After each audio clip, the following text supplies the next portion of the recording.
여러분, 이 세상에 그리스도인은 두 종류의 그리스도인이 있습니다. 참 그리스도인이 있고 명목상의 그리스도인이 있습니다. 그 나뉘어지는 기준이 무엇이냐면 하나님의 말씀, 이 말씀을 받고서 살아가는 반응에 따라서 달라지게 됩니다. 여러분, 참된 그리스도인은 말씀을 하나님의 말씀으로 받습니다. 말씀을 믿고 그 말씀이 내게 주어진 하나님의 주시는 그 말씀 앞에 순종하고자 하는 몸부림이 있습니다. 세상에 비록 살아가지만 말씀을 잊지 않기 위해서 분투하고 말씀대로 순종하고, 하지만 말씀대로 내가 살지 못하게 되면 괴로움이 그 앞에 있습니다. 항상 말씀에 따라서 그 뜻을 찾고 구하는 사람, 그 사람들이 바로 참 그리스도인입니다. 반면에 명목상의 그리스도인들은 어떤 사람들일까요?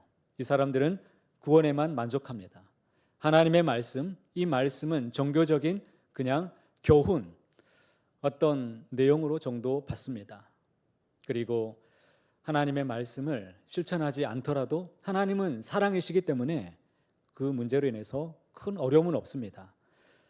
하나님은 종교적으로 나에게 위로를 주시고 나에게 격려를 주시고 나에게 또 위안을 주시는 그런 분으로 섬기면서 우상처럼 섬기며 이 세상에 살아갑니다.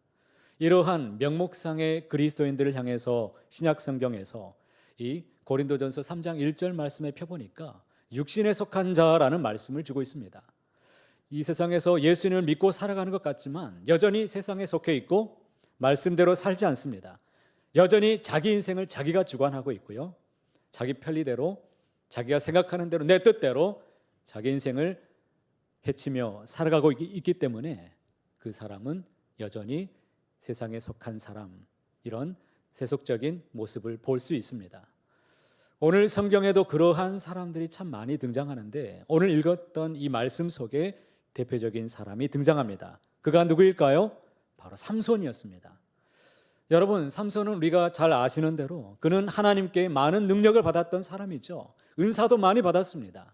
하지만 그 사람은 자기 마음대로 살아갔던 사람이에요. 소위 자유분방함, 그러니까 이 사람은 자유로운 영혼을 가진 사람이었습니다. 어떤 것에 얽매여 살아가는 것 자체를 그냥 싫어하는 사람이었어요.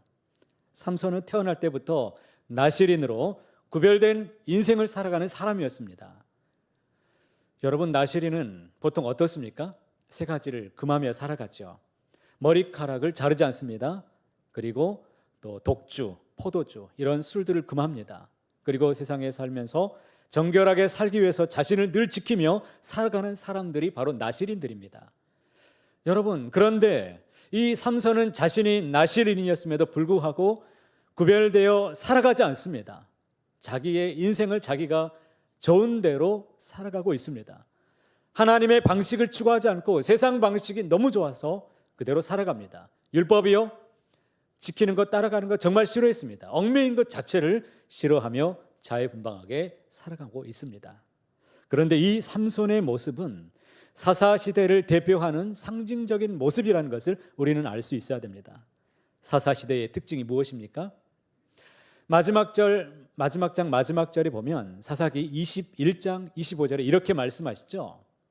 그때에 이스라엘의 왕이 없으므로 사람이 각기 자기의 소견에 오른 대로 행하였더라. 당시의 세상 사람들의 모습이 바로 이와 같았습니다. 여러분, 삼손은 자기 소견에 오른 대로, 자기가 오른 대로, 눈에 보여지는 대로 그렇게 살았기 때문에 사사시대의 대표적인 그러한 인물이었습니다. 삼손의 이야기를 보면 마치 우리 시대의 자화상을 그대로 보여주고 있습니다. 너무나 닮아 있습니다. 하나님을 왕으로 모시지 않습니다. 자기 소견에 오른 대로 살아가면서 사람들이 살아갑니다. 예수님을 믿는 사람들은 어떻습니까? 여전히 믿는다고 하면서도 말씀의 가르침대로 살아가지 않습니다. 얽매여 살아가는 것 자체를 싫어하죠. 말씀보다는 내가 원하는 방식대로, 내가 추구하는 내 방식이 옳다라고 여전히 추구하면서 여전히 그것을 보여지는 대로 뜻대로 살아가고 있습니다. 오늘 본문에 한 사건이 지금 벌어졌습니다. 삼손이 딥나라고 하는 곳에서 이 블레셋 여인을 만나게 되고 그 여인을 너무 좋아하게 됩니다. 사랑에 빠졌습니다. 부모가 반대하는 그 결혼을 이제 결혼하기로 그가 결심합니다. 그래서 부모를 어떻게든 설득해서 딥나에서 결혼식을 이제 열게 됩니다. 그때 삼손이 결혼 잔치에 참석한 사람들에게 내기를 거는데 수수께끼를 내지요. 그런데 아내될 여인의 배신으로 수수께끼가 탄로나서 그만 사람들이 맞췄습니다. 그리고 자기가 수수께끼에서 내용에서 졌다는 거예요. 화가 난 삼손이 블레셋 사람들 30명을 죽였습니다. 그리고 그 자리에서 결혼이고 뭐고 그냥 집으로 돌아가 버렸습니다. 여러분 한번 생각해 보십시오. 삼손은 성격에 이 결함이 참 많은 사람입니다. 충동적이고 절제가 부족한 사람이죠. 삼손이 결혼식 자리에서 욱하고 그냥 그 자리에서 집으로 돌아가 버렸습니다. 여러분 어떻습니까? 그 여인의 집은 또 어떻겠습니까? 이런 사람에게 딸을 시집 보내고 싶겠습니까? 보내지 않았습니다. 다른 사람에게 시집을 보내버렸어요. 삼손이 나중에 돌아왔지만 그런데 이미 때는 늦었죠. 다른 사람과 결혼하고 살고 있는 겁니다. 이 사람이 또 얼마나 화가 나겠습니까? 그 자리에서 화풀이를 하는데 화가 난 삼손이 여우 300마리를 잡아다가 이 꼬리를 서로 연결해서 묶어가지고 거기에다가 이 횃불을 달아서 불을 붙여버립니다. 그리고 추수할 밭에다가 풀어버렸습니다. 이 블레셋 사람들이 추수할 양식을 다 태워버린 겁니다. 크게 여러분 블레셋 사람들이 또 얼마나 화가 났겠습니까? 여러분 삼손이 하는 짓이 얼마나 여러분 이 철부지와 같습니까? 자기 마음대로 자기 인생을 살고자 하는 사람의 결론이 바로 이와 같습니다. 그것을 본 블레셋 사람들이 가만히 있었겠습니까? 블레셋 사람들은 삼손을 잡아 죽일 계획을 하죠. 그리고 자신들이 이제 계획을 실행에 옮깁니다. 유대 땅에 그 사람들이 이제 진을 치고 쳐들어온 것입니다. 그들은 이미 엄청난 무기를 가지고 있었는데 철기 문명이 그들에게 있었기 때문에 이 철병거가 있었고 철기 무기가 있었습니다. 이스라엘 백성들이 이 블레셋 사람들을 정말 무서워했는데 그 이유가 무엇이냐면 이러한 철기 문명이 있었기 때문에 그들이 함부로 하지 못했습니다. 이 사람들이 삼손에게 복수하기 위해서 쳐들어왔다는 것을 알기 때문에 이 사람들이 벌벌 떨면서 자기들이 부대를 만들어서 유대인들 3,000명이 이 에단 바위에 찾아가서 삼손에게 애원합니다. 당신 때문에 우리들이 다 죽게 생겼다. 블레셋 사람들의 손에 우리가 붙여 있는 것을 네가 알지 못하느냐? 그들이 우리를 다스리는 것을 네가 알지 못하느냐? 그러면서 원망합니다. 이렇게 원망하고 회유 끝에 그가 붙잡혔습니다. 그리고 유대인들의 손에 붙잡혀서 블레셋 사람들에게 넘겨지게 되었던 것입니다. 자, 여기까지 여러분 삼손의 인생을 보면 계속해서 어떤 인생을 살고 있습니까? 계속해서 배신을 당하고 있고 배반을 끊임없이 당하고 있는 그의 인생의 모습을 우리는 보고 있습니다. 블레셋 아내 딥나의 여인 그리고 그 장인도 삼손을 속이고 배신했습니다. 이제는 자기 민족인 유다계까지도 버림을 받고 그는 이렇게 정처 없이 떠도는 인생이 되고야 만 것입니다. 여러분 삼손에게는 늘 따라다니는 수식어가 있는데 어떤 수식어가 있냐면 비참한 영웅, 비극적인 영웅이요 고독한 영웅이라는 이런 별명이 항상 그에게는 따라 붙습니다. 전쟁을 할 때도 항상 혼자 싸웠습니다. 백성들의 지지를 얻지 못했습니다. 힘이 있고 능력이 있으면 뭐합니까? 그 누구 하나 자기 편이 없습니다. 지지해주는 사람 하나 없이 자기 혼자 홀로 잘난 사람이에요. 그런데 이렇게 버림받아서 홀로 비참하게 이렇게 끌려가고 있는 신세가 되었는데 여러분 그 순간에 아주 놀라운 역사가 일어났습니다. 여러분 그 앞에 누가 나타나신 줄 아십니까? 성경 말씀 14절 말씀 보겠습니다. 삼손이 레히의 이름에 블레셋 사람들이 그에게로 마주 나가며 소리 지를 때 여호와의 영이 삼손에게 갑자기 임하시매 그의 팔 위에 밧줄이 불탄 삼과 같이 그의 결박되었던 손에서 떨어진지라. 삼손이 끈에 묶여서 질질 끌려갑니다. 레히라는 곳에 도착했습니다. 그곳에 있었던 블레셋 사람들이 얼마나 신이 났는지 자기들끼리 잔치를 벌이면서 너도 이제 한번 고통 속에서 죽어봐라 하면서 이 사람들이 소리를 지릅니다. 조롱을 합니다. 그 순간에 누가 나타났습니까? 여호와의 영이 갑자기 누구에게? 삼손에게 임하셨다라고 말씀하고 있습니다. 하나님의 영이 삼손에게 임하셨던 사건은 여러 번 등장합니다. 삼손이 사자를 잡아서 싸울 때에도 그때 누가 임했느냐? 여호와의 영이 그에게 임했습니다. 그래서 사자를 능히 무찔렀습니다. 삼손은 원래 타고난 장사가 아니에요. 성령께서 임하시고 역사하실 때마다 그때마다 그에게는 놀라운 이런 힘을, 괴력을 발휘했던 능력의 사람이었습니다. 묶여서 처참하게 끌려가는 이 삼손에게 갑자기 여호와의 영이 임하게 되었다라고 성경이 말씀합니다. 그렇다면 다음에 어떤 일이 일어났겠습니까? 14절 중반절에 보니까 이렇게 기록합니다. 여호와의 영이 삼손에게 갑자기 임하심에 그의 팔 위에 밧줄이 불탄 삼과 같이 그의 결박되었던 손에서 떨어진지라. 삼손이 나귀의 새떡뼈를 보고 손을 내밀어 집어들고 그것으로 몇 명을 1000명을 죽이고, 여호와의 영이 임했습니다. 여호와의 영이 임하자 그를 단단히 묶었던 이 밧줄이 불탄 산과 같이 가볍게 찢었습니다. 그리고 그가 그 앞에 있는 무기 하나를 들었는데 무엇이었습니까? 나귀의 턱뼈를 들었습니다. 그런데 변변치 않은 이 무기 가지고 누가 싸웁니까? 블레셋의 최신형 천대적인 무기를 와 그가 한판 승부를 벌어진다는 거예요. 변변치 않는 무기에 성경은 집중하고 있습니다. 그는 원시시대의 무기를 갖고 싸웠다는 것이죠. 그러나 하나님의 영이 임하자 나귀의 턱뼈를 가지고서도 창과 칼을 능히 무찌르는 강력한 무기가 되었다라는 것을 성경이 말씀합니다. 나귀 턱뼈를 가지고 몇 명을 무찔렀습니까? 1000명을 무찔렀다라고 말하죠. 그때 삼손이 이와 같이 쓰러져 있는 사람들을 보고서 그가 무엇이라고 말하는 것이 아주 중요합니다. 그가 어떻게 고백하는지 16절과 17절에 이렇게 말합니다. 이르되 나귀의 턱뼈로 한 더미 두 더미를 쌓았으며 나귀의 턱뼈로 내가 1000명을 죽였도다 하니라. 그가 말을 마치고 턱뼈를 자기 손에서 내던지고 그곳을 라만레이라 이름하였더라. 삼손이 지금 뭐라고 말하고 있습니까? 나귀의 턱뼈로 내가 1000명을 죽였다라고 말하고 있죠. 내가 했다라는 것입니다. 하나님께서 하셨다가 아니라 내가 했다라고 지금 자기 자신을 지금 높여서 자기 스스로를 지금 자랑하고 있습니다. 여러분, 라만레히라는 이 뜻은 자기 힘을 스스로 자랑하기 위해서 지어진 이름이었습니다. 그러니까 자기에게 주어진 이 나귀 턱뼈를 가지고 1000명을 무찔러서 이 시체를 산처럼 쌓았다고 해서 턱뼈의 산이라는 이름을 자기가 지었던 것입니다. 여러분, 누구의 은혜입니까? 누가 하신 일입니까? 누가 도와주셨습니까? 속삭이지 마시고요. 누구요? 하나님이죠. 여러분, 여호와의 영이 그에게 임했다라고 말씀하셨습니다. 하나님께서 도와주셨다라고 말씀하셨어요. 그렇다면 당연히 무릎 꿇고 하나님 도와주셔서 너무 감사합니다라고 고백해야 마땅하지 않겠습니까? 라만레히 턱뼈의 산이 아니라 하나님의 도우심으로 인해서 이겼기 때문에 은혜의 산이라고 불렀어야 이것이 마땅한 것이었습니다. 그런데 삼손이 승리에 도취되어 있는 그 순간에 하나님은 보이지 않습니다. 하나님의 거룩한 손길은 느껴지지 않습니다. 내가 한 일만 느껴집니다. 내가 했다 이거예요.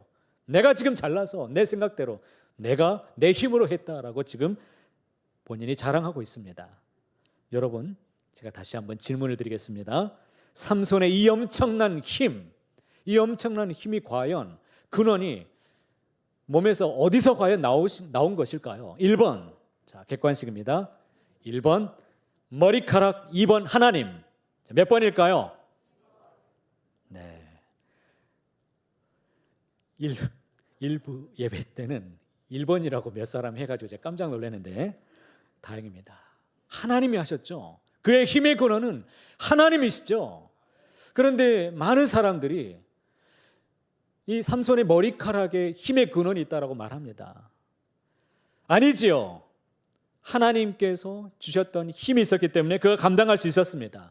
삼손은 놀라운 힘을 발휘했었던 이런 특별한 힘, 발휘했었던 때가 언제였냐면 항상 하나님의 영이 임했을 때마다 그가 이런 강력한 힘을 가지고 그 하나님의 역사하심에 따라서 그가 능력을 감당했다는 것을 우리는 알 수 있어야 됩니다.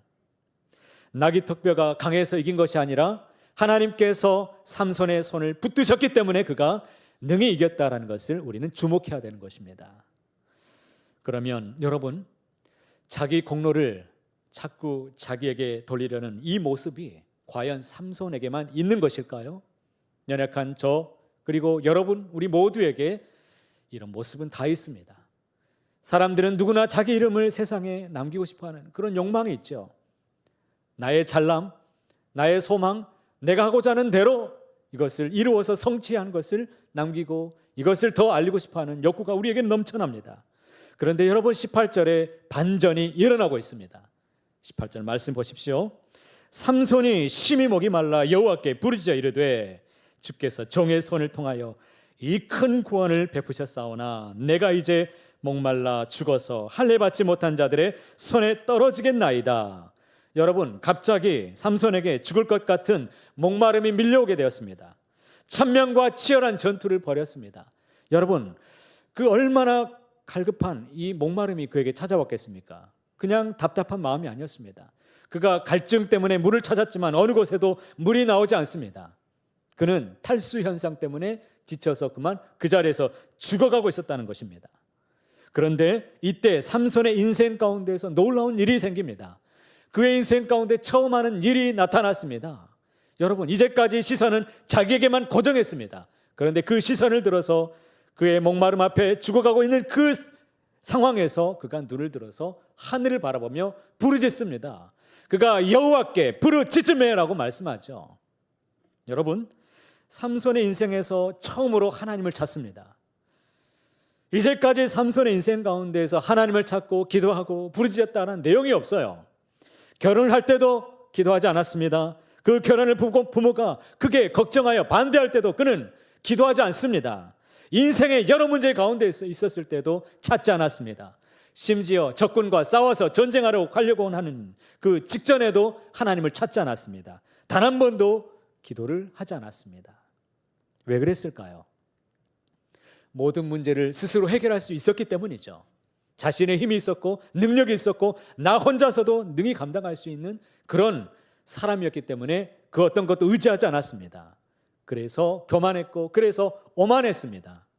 그런데 죽을 것 같은 이 목마름 앞에서 그가 스스로 해결할 수 없는 문제 앞에서 그가 이제 넘어집니다. 절망적인 위기 앞에서 무릎을 꿇게 되었습니다. 여러분, 이것이 참 중요합니다. 내 연약함을 깨닫는 것이 능력입니다. 믿는 성도들에게는 위기가 오히려 기회가 되는 것입니다. 위기 앞에서 왜 능력이 되는 것입니까? 나만을 보고 있는 그 시선을 돌려서 하나님이 위를 보게 만드시고 주님을 의지하게 하시고 바라보게 하시는 능력이 되기 때문에 그 위기마저도 하나님이 기회로 바꾸심을 여러분 꼭 기억하시기를 축복합니다. 비로소 삼손이 블레셋 사람 1000명을 그가 무찔렀는데 이것은 나의 힘이 아니라 자신의 것이 아니라 하나님의 은혜였음을 그가 이제는 고백한 겁니다. 삼손은 자신이 해결할 수 없는 그 문제 앞에서 자신의 교만함을 이제 내려놓은 것입니다. 그때서야 하나님께서 나를 도와주시지 않는다면 내가 이 목마름으로 갈증으로 인해서 내가 죽겠나이다. 내가 이제 죽을 것 같습니다. 라고 지금 하나님께 부르짖는 것입니다. 이것이 우리 인생에서 너무너무 중요한 사건입니다. 여러분, 그때 하나님께서 무엇을 하셨을까요? 19절 말씀인데요. 함께 읽어보겠습니다. 하나님이 레이에서 한 우묵한 곳을 터뜨리시니 거기서 물이 솟아나오는지라. 삼손이 그것을 마시고 정신이 회복되어 소생하니 그러므로 그 샘 이름을 에낙고레라 불렀으며 그 샘이 오늘까지 레이에 있더라. 하나님이 우묵한 곳을 터뜨렸다고 말씀하십니다. 우묵한 바위를 터뜨리셨습니다.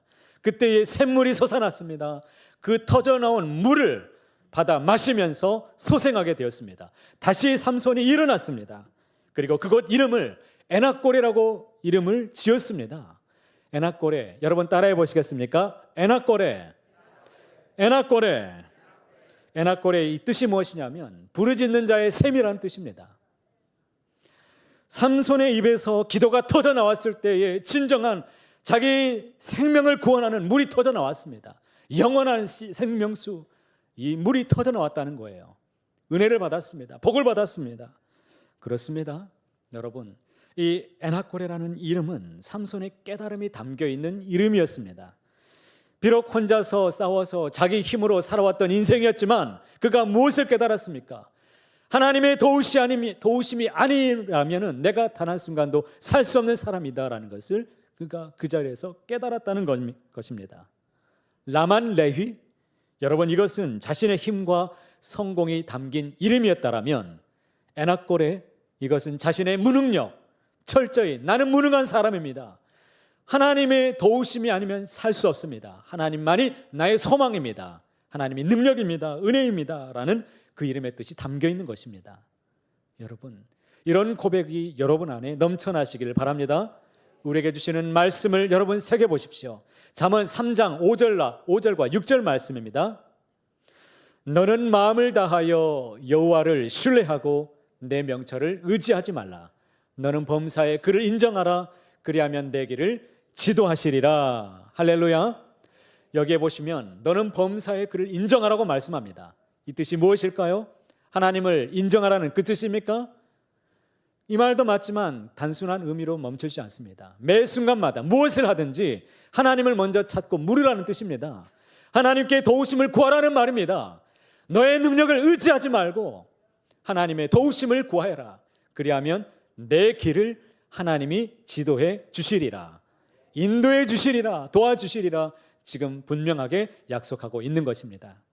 그러기에 삼손에게 목마름이 은혜입니다. 그에게 있어서 결핍이 은혜입니다. 라만 레위의 인생에서 이제는 하나님께서 에낙고레의 삶으로 하나님이 바꾸어 주시는 것입니다. 자기 자신만 의뢰하고 의지했지만 이제는 자기가 혼자가 아니었고 하나님이 내 인생 가운데 함께 계셨구나, 그가 하나님을 의뢰하는 인생이 되었다는 것을 이 사건을 우리에게 보여주고 있는 것, 이것이 바로 에낙고레의 삶입니다. 사랑하는 성도 여러분, 때로는 사업에 실패가 있습니다. 시험에 낙방이 있고 내가 감당할 수 없는 질병의 문제가 내게 찾아옵니다.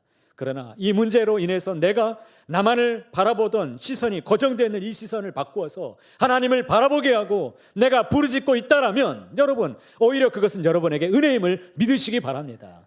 나에게 찾아온 고통, 실패, 좌절, 낙심, 여러분, 낙방의 모든 문제, 질병의 모든 문제는 오히려 그것은 나에게 은혜인 것입니다.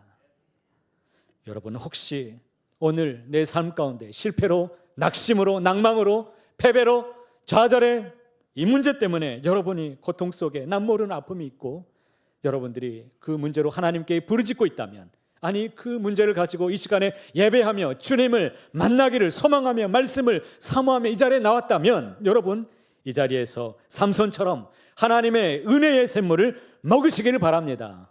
그 말씀의 샘물을 촉촉히 적셔주시는 생명수를 마시기를 바랍니다. 여러분의 에낙고레가 터져나오기를 바랍니다. 그리하여 영원히 소생케 되는 은혜가 있기를 축복합니다. 어느 방송에서 윤환기 목사님의 간증을 제가 들었습니다. 그분의 동생이 있는데 이 동생이 윤복희 씨라는 아주 유명한 분이죠. 가수 윤복희예요. 어느 날 자기 여동생이 결혼해서 잘 살고 있는 줄 알았는데 이 남편이 이 가수 남진이죠. 이혼하고 갈 데가 없어서 다 잃고 무일푼으로 갈 데가 없어서 오빠 집으로 돌아왔어요. 사랑하는 사람에게 배신을 당했습니다. 가진 것 다 잃었습니다. 어디 기댈 것 없고 위로조차 얻을 수 없고 갈 곳이 없어서 다 잃어버리고 오빠에게 찾아왔습니다. 낙심 중에 있습니다. 모든 것을 다 잃었기 때문에 식음을 전폐하면서 그냥 쓰러져서 큰 시름에 꽁꽁 앓아 누워 있습니다. 무슨 낙이 있겠습니까? 오빠가 어떻게 달래봐도 소용이 없습니다. 먹을 것을 줘도 소용이 없고 윽박질러도 소용이 없습니다. 그러던 어느 날 그 부인이 얘기합니다. 여보, 우리 기도해 봅시다. 하나님께 부르짖어 봅시다. 한번 금식합시다. 그래서 3일 동안, 그때 당시에 윤 목사님은 나이롱 신자였어요. 한 번도 주님을 찾아본 역사가 없어요. 그러다가 하나님, 이 큰 인생의 문제 앞에 한 영혼을 살려보겠다고 금식에 들어갔습니다. 3일 금식에 작정하고 들어갔어요. 하나님만을 간절히 부르짖었습니다. 그렇게 금식하며 기도하는 중에 여호와의 하나님의 그런 감동을 받습니다. 놀라운 하나님의 영적인 이 영의 감동을 받고 그가 작곡을 하게 되는데 그 노래 제목이 우리가 너무나 잘 알고 있는 여러분이라는 노래입니다. 윤복희 씨가 이 노래를 받아보고서 이 노래를 부르다가 소생하게 됐습니다. 회복하게 되었어요. 그 노래를 가지고 서울국제가요제에서 대상을 받았습니다. 이 노래를 가지고 임재범 씨가 나는 가수다에서 거기서 여러 번을 불렀습니다. 암으로 투병하고 있는 자기 아내 때문에 이 사람이 예능에 처음 나오게 되었어요.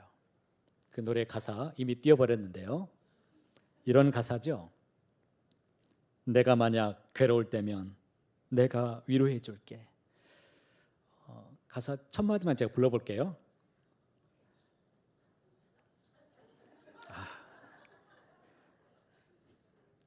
갑자기 하나니까 못하겠네요. 내가 만약 괴로울 때면 이런 노래가 있습니다. 내가 위로해 줄게. 내가 만약 서러울 때면 내가 눈물이 되리. 어두운 밤 험한 길을 걸을 때 내가 너의 등불이 되리. 허전하고 쓸쓸할 때 내가 너의 빛 벗되리라. 나는 너의 영원한 형제야. 나는 너의 친구야. 나는 너의 영원한 노래야. 나는 너의 기쁨이야. 만약 내가 외로울 때면 누가 나를 위로해 주지? 하나님. 바로 여러분, 주님을 믿고 있는 여러분인 줄 믿습니다. 여러분, 에나꼴에 없는 라만 레위는 아무것도 아닙니다. 실패입니다. 아무것도 아닌 인생이에요. 여러분, 왜 우리가 힘든 줄 아십니까? 여러분, 왜 우리가 죽겠는 줄 아세요? 고난 때문이 아닙니다. 슬픔 때문이 아니에요. 우리 인생에서 내 심령 속에 에나꼬리가 터지지 않기 때문입니다. 하나님의 은혜의 샘물이 내 안에 터지지 않고 있기 때문에 여러분 갈급한 심령으로 죽어가고 있는 것이죠. 내 자랑, 내 교만에 우묵한 바위가 산산이 조각나고 터져야 되는 것입니다. 에나꼬리가 터져야 됩니다. 하나님의 은혜의 강물이 내 심령 속에서 터져 나와서 내가 그 우물을 마시고 내가 소생하게 되어야 되는 것입니다. 에나꼬리에서 하나님께 부르짖을 때에 우리 인생의 괴롭고 서러운 눈물을 주님이 닦아주시는 것이죠. 에나꼬리가 터져 나올 때 비록 여러분 어둡고 험한 길을 내가 혼자 걷고 있을 때 하나님이 내가 혼자라고 아니라고 말씀하시고 나의 영원한 벗이 되어주시지요. 밝은 빛을 나에게 비춰주시지요. 비록 우리가 허전하고 쓸쓸할 때 주님께서 우리의 영원한 친구라고 말씀해 주시는 것입니다. 오늘 본문에서 얻을 수 있는 가장 큰 중요한 교훈이 바로 여기에 있습니다.